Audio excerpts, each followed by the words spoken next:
Thank you for tuning in and welcome back to the channel. If you're new here, my name is Drydeck. I do videos about different Diablo 1, Diablo 2, and World of Warcraft mods. If any of that sounds interesting to you, consider subscribing below, as there'll be many more videos in the future. After a bit of a delay, I am back with episode 2 of Proper Raid Setup 101. As I said in the last video, I will be going over consumables, gems, and enchants. If you haven't seen the first video, I will leave a link to it in the description below. Go check that out.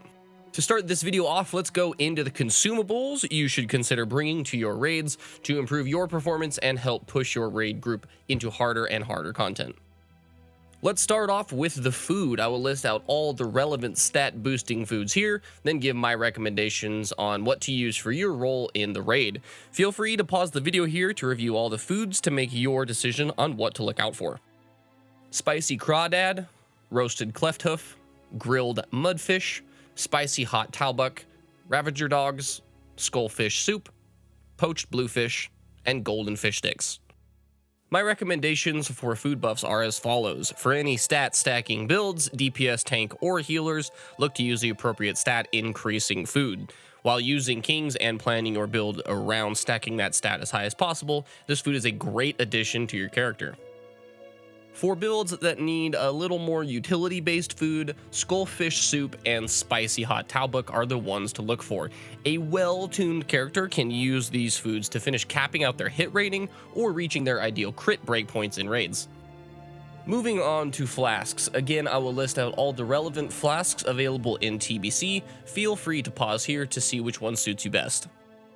Flask of Chromatic Wonder, Flask of Fortification, Flask of Relentless Assault, Flask of Pure Death, Flask of Blinding Light, Flask of Distilled Wisdom, and Flask of Mighty Restoration. My recommendations for flasks are as follows. If you're a tank, look to use the Flask of Chromatic Wonder. The stat increase and resistances gain far outweigh the flat 500 HP you get from Fortification, especially if you're defense capped. I personally have tuned my gear and spec set up around having this to just reach the avoidance cap of 102.4 with full raid buffs and consumables.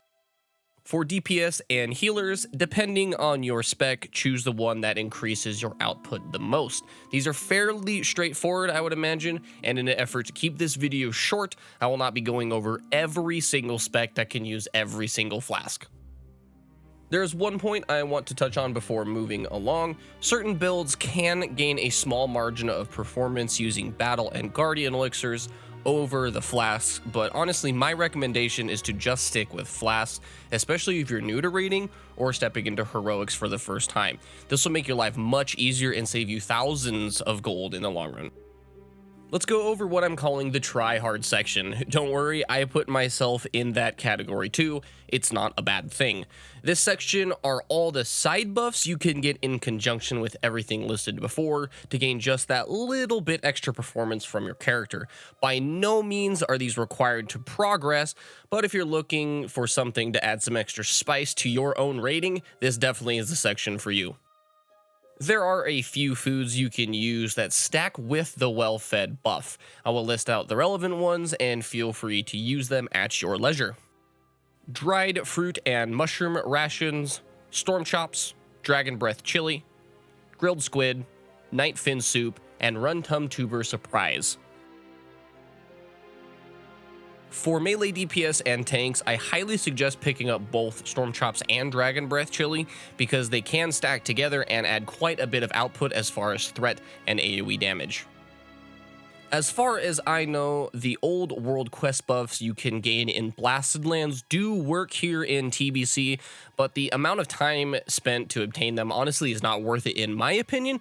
But if you really want to be that guy in your raid that has everything, you can look to get these as well.